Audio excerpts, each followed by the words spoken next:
So she ended up living in her car. And she told me what most of us do not know is that a lot of older women live in their cars because they cannot afford rent. Wow. So in one way, it made me go, oh, this is every woman's fear is this bag lady syndrome. I meet lots of women who have oodles and noodles of money, but it doesn't matter how much money they have, they're convinced that they will end up like this. And in some cases, some do. Mm-hmm. Getting older is expensive. It is. And healthcare is expensive. It is. And if you become ill or you need extra help, personal support workers. 100%. Welcome to another episode of Small Change, Big Gains. I have a very exciting guest here today, and a big thank you to Lisa Lyons for making the connection. Moira Welsh, who you were an investigative journalist, but now you're in the political realm, but you're also an author. And you've written a new book, which I am super excited to talk about today. It's called The Astonishing Lives of Older Women. This is a topic near and dear to my heart. As somebody who's been in planning for almost 20 years, I can't tell you when I first started talking about financial planning, and back in the day, we used to model to age 90, and everybody would say, oh, that's so long, I'm never gonna get to that point. Now, for women, we model to age 97, but we have clients up to 100 now.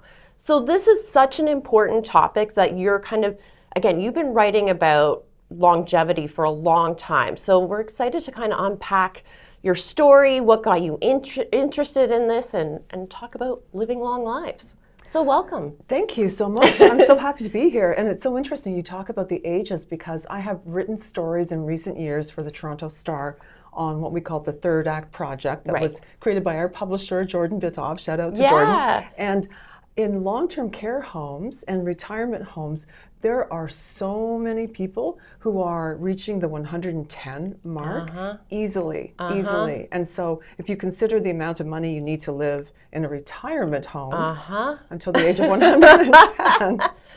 That's a long time. Yes. So I guess one of my first questions before we dive into the book, what is something that you would say is one of the biggest misconceptions around aging and longevity? Like, what is it that people are missing, do you think? Well, it's our financial well-being. We all talk about lifting weights, staying healthy, taking supplements. Everyone listens to the podcast bros who will tell you all these different things you should be doing, right or wrong. But what we don't think about is all the money we're spending on this. We should also be putting money away to actually stay alive. And what people also don't think about is, you do your planning for retirement, and so you have money for property taxes or rent and so on. But what we also don't think about is the fact that getting older is expensive. It is. And healthcare is expensive. It is. And if you become ill or you need extra help, personal support workers. 100%. Even if you're in, I think some people don't realize, even if you're in a long-term care facility, the level of care that you might receive is not all that much. And so lots of our clients, we're having conversations now talking about supplemental care, like having people come into your long-term care facility to give you that additional level of care to even make it feel somewhat normal, because right now the standards are quite low. And that could be a full-time job. 100%. So you could be paying $60,000 a year, to someone. And so imagine how quickly, for many, many people, you would burn through your savings. So many people, especially women with limited incomes, are really struggling if they do not have a pension or a very limited pension, just to have enough money to stay alive, basically. So what sparked the idea of this particular book? Like, what was the moment that you were like, I've got to write these stories? And what I love about the book, by the way, is the way you write the stories of real women. So it's a really easy, fast read. It's not all theoretical. You've got backed up by research and such, but it's the way you dove into the stories of these women, I think, is particularly interesting. Why did you do that?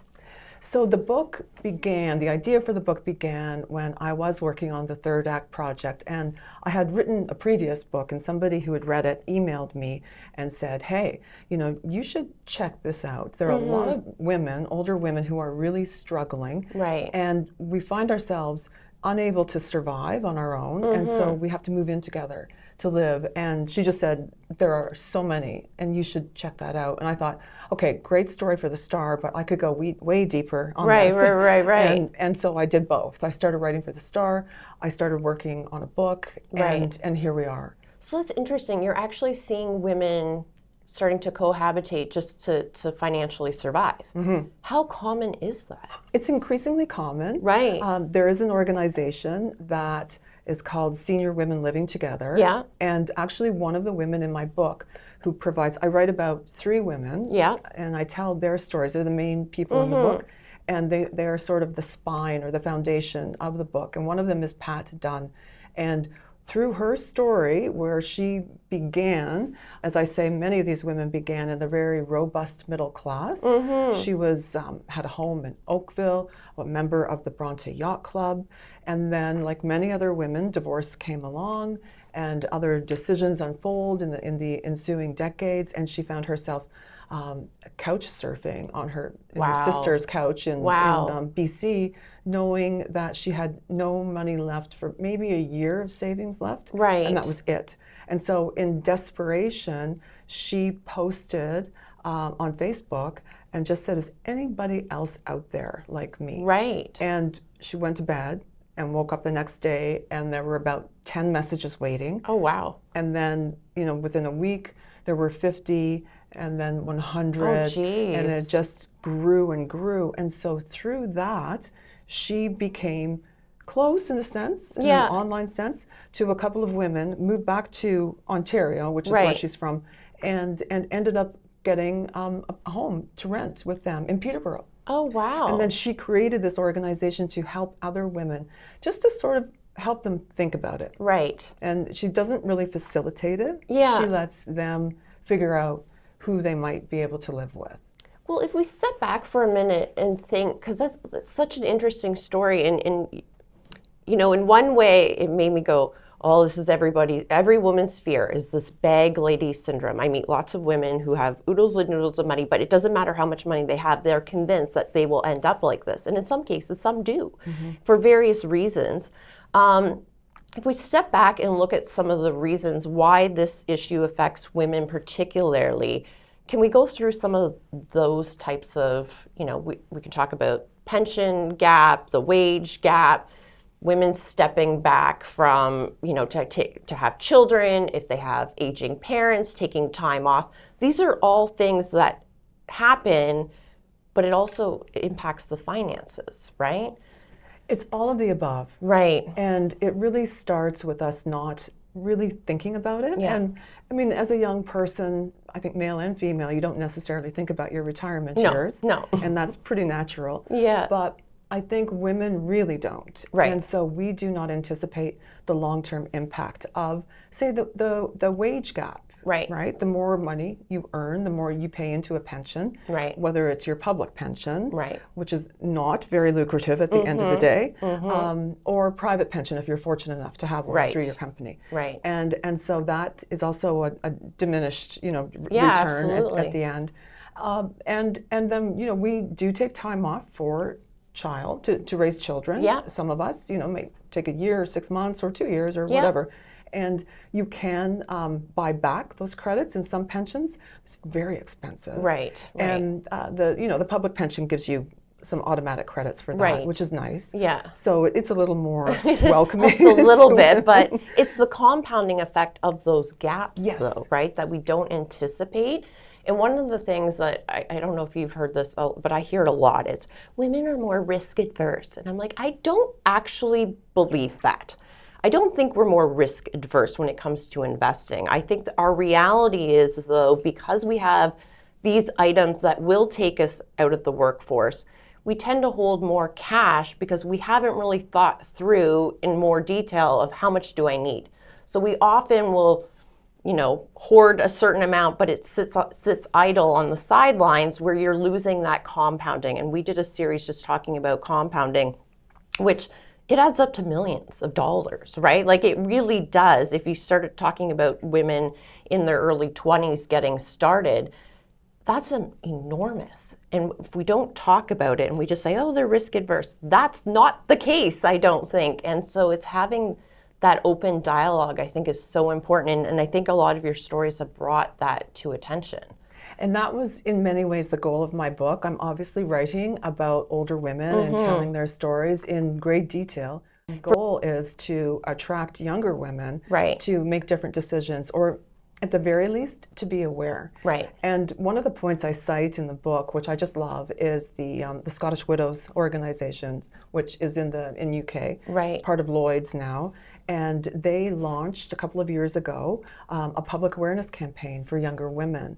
And they call it Mind the Gap, I believe. Yeah. And they even have an app for it, a Gap app, I think they call it, or some such. But anyway, they talk about, they're speaking to a 25-year-old essentially. Right. And they're saying, when you retire, the guy who works beside you will retire with, and I'm going to speak in British pounds, like 110,000 British pounds more than you will. Right. For all these different reasons. So start thinking about it and acting on it.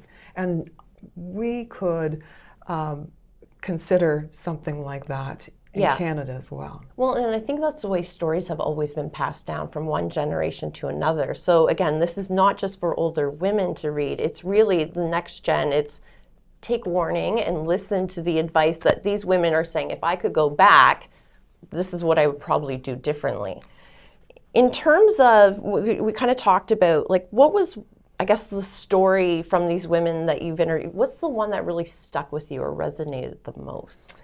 Oh my gosh, they all did in different ways. Yeah. And it was, first of all, it was really hard to find women who would speak about this. There is a lot of shame in when you have come from, like a pretty decent lifestyle and ended up like that. So it was pretty difficult, but they all found, I found a way to get a few of them to speak, and fortunately, they all sort of reflected different issues. So Pat was someone, as I said, divorced, had a very good life, just through different circumstances, found herself in this place.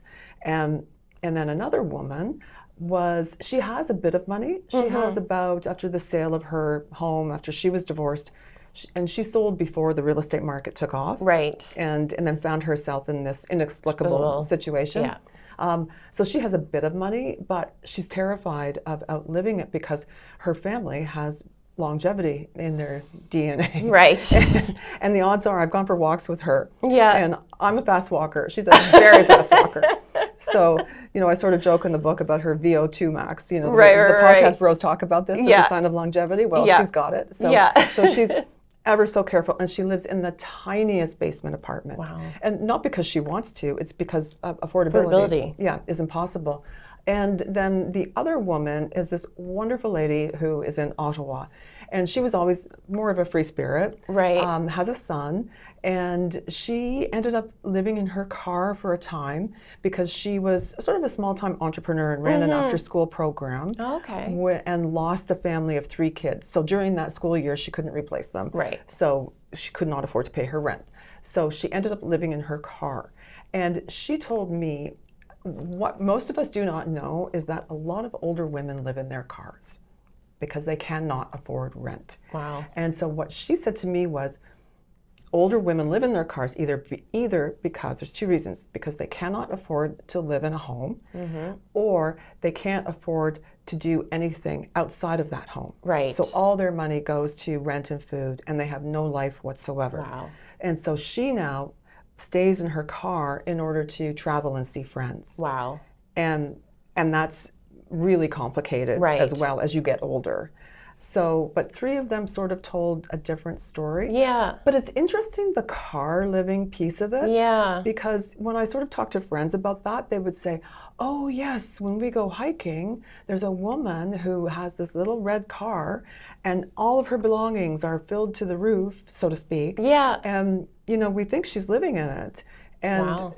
And so, I've heard that from a number of different people. Well, it's interesting, too, because if you think we're living a lot longer, and in Canada, we've been talking about this housing crisis, it's creating almost this perfect storm, really, right? And so the thinking behind where does the money come from when you're in these particular moments, and in the point that you talked about being invisible, women are really good at hiding things.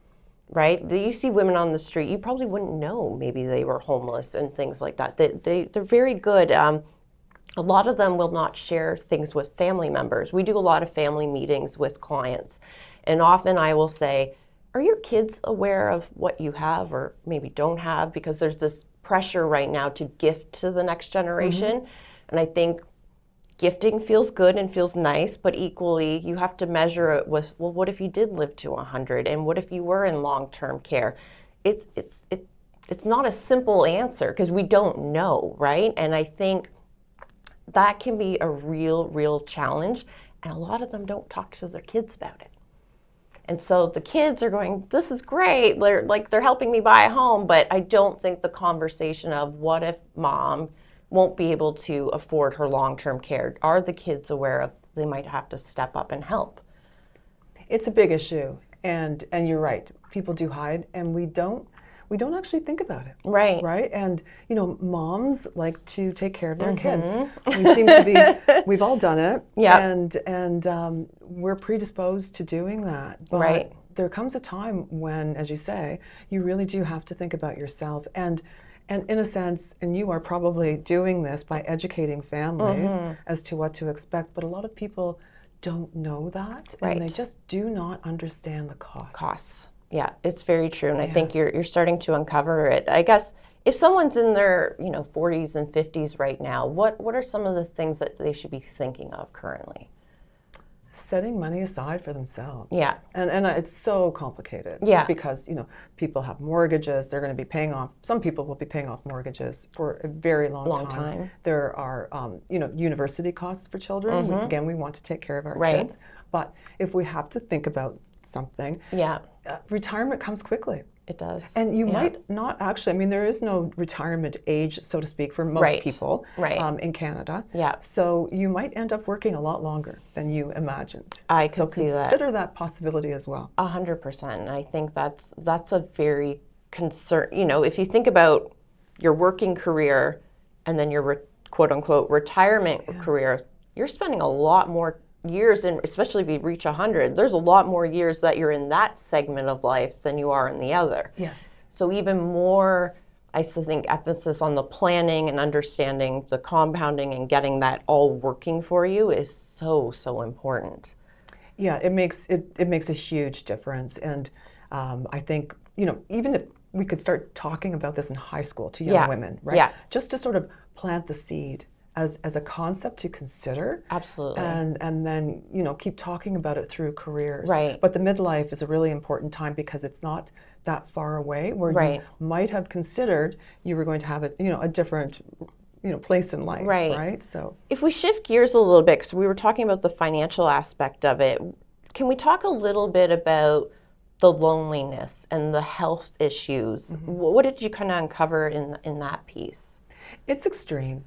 And I think there's a woman I spoke to, she would not give me her name, and she would not agree to be part of the book. Right. So I obviously didn't use her name. Right. But I just gave a little vignette and said that she lived by herself in an apartment. She separated from her partner out west, moved back to Ontario, and found the cheapest apartment she could find, which was near a very busy highway. And she could not afford, she was an introvert. Right. And so this life that she had before worked with that partner, she couldn't replicate it on her own.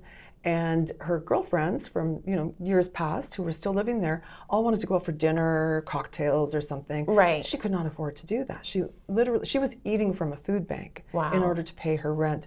So her voice was so thin. It just really moved me. And she said, I'm just so lonely. I'm so very, very lonely. Right. And I've never forgotten the tone of her voice and the story that she told me. And so research shows that loneliness has a deep impact, 100%. Negative impact on our lives, our health, 100%. Our well-being, and can essentially, loneliness and social isolation can essentially lead to or are linked to, let's say, depression and dementia. Right. Because you just spend so much time alone. And ultimately, a a decline. Right. And so there's a real move now to work against that and help people connect. One of the things that I noticed doing stories for the third act for the Star was we like to talk about aging in place. Right. Nobody wants to go to a nursing home. Right. We all want to age in place. Right. And that seems to be the great success story of our times. Yeah. So I went along with what we call a ride along with an organization called House Calls. Right. And these are doctors, physicians and doctors and physiotherapists and so on. They will go to homes where people cannot otherwise go to the doctor themselves. Right. And I noticed after, a number of visits that the people they were visiting were sitting in a chair and they had, a phone here, like the remote for the TV there. Right. The TV was in front of them. Uh-huh. And I said, what's going on? Yeah. And then they told me that if their PSW does not come, which is often the case, right. they will stay in that chair until the next day, unless they can get a hold of a family member or a neighbor, called out for a neighbor. And so I ended up doing a story about aging in place. Right. But really, it's like living in a chair for many people. Wow. That is extreme isolation. Yes, that is 100%. not what we are aspiring to, surely.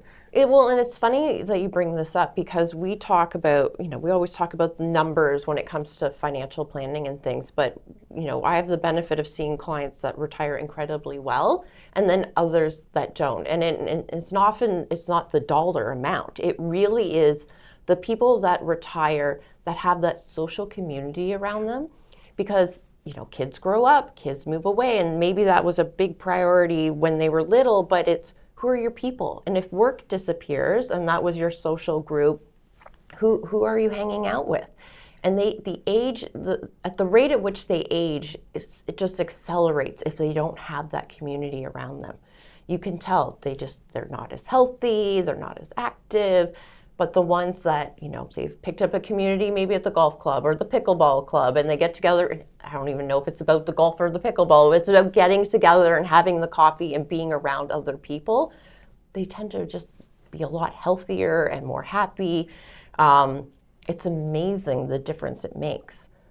Yeah, it's absolutely true. And so I think there's a real push to create more communities like that. Right. And lots of things going on in that respect. And if I can make one point on that for a consideration, and I personally think that they should get some funding, which would be NORCs, naturally occurring retirement communities.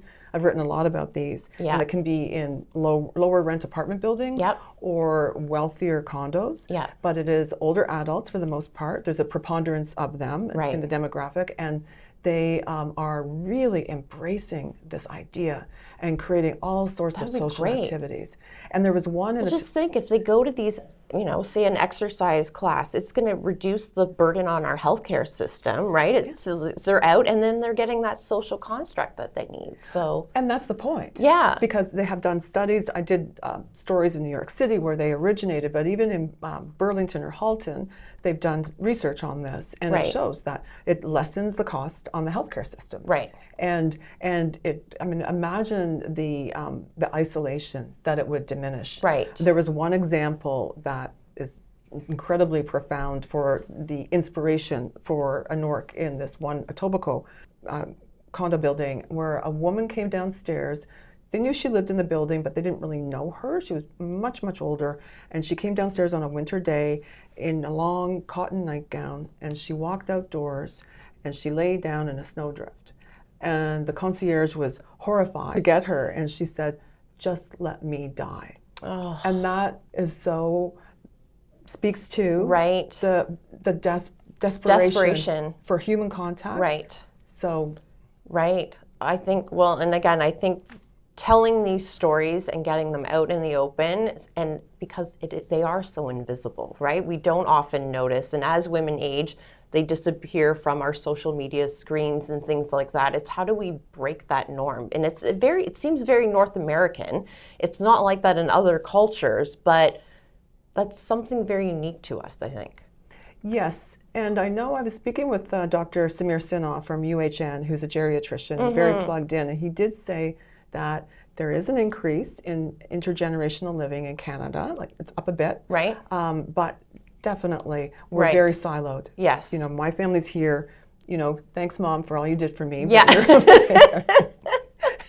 And so I think if we start talking about this, right, people's eyes would open. Right, 100%. Yeah, I know I have 2 sons, and they're obviously, they know what I wrote a book about. Yeah.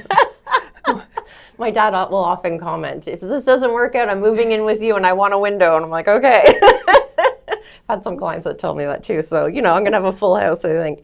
Where do you see some of the green shoots? There's a lot of stuff and a lot of challenges, but where are you seeing pockets of green shoots? Like you talked about some of these Nordics. Like what other things do you see that are some positive movements starting to happen? I see the energy in women. And so there are a lot of women who are 50 and older. And if you think about it, the millennials will be turning 50 in 2031. Wow. And that's a massive generation, yes, right? And that's not so young anymore. Right. And so this is like a demographic of women. They don't all make a lot of money. Some do, some don't. But they know, they know what's right and wrong, so to speak. Yeah. And they're really speaking out. I mean, if you look at what that's great. Gen X women and millennials are saying about menopause and 100%, so on. Huge difference. Absolutely. Huge difference. Absolutely. Even I think when I started 20 years ago, often women weren't at the financial table. That is very much shifted. They are part of the conversation, and it's often cases they're leading that conversation because they know they will probably live longer, so they need to be engaged. I think that's incredible. And I think the louder they get, the more movement it starts to make and actually making some of these programs more available. And to your point, it potentially can grow because men will die off, not all, but I mean, it's just statistically proven. We love you men, but odds are. I have 2 boys. Actuarially, yes. Actuarially speaking.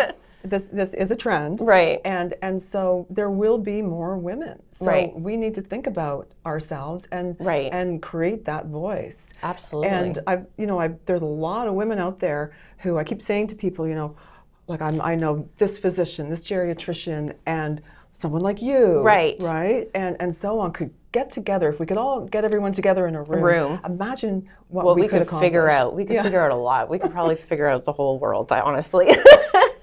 When it comes to financial independence, it seems like if these women could go back and tell themselves something, what was kind of the message you got from them?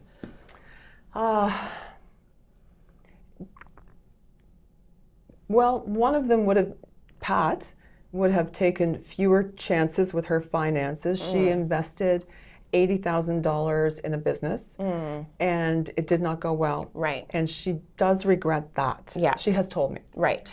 And so those are considerations as well. I think staying in jobs longer and finding jobs with a pension. Right.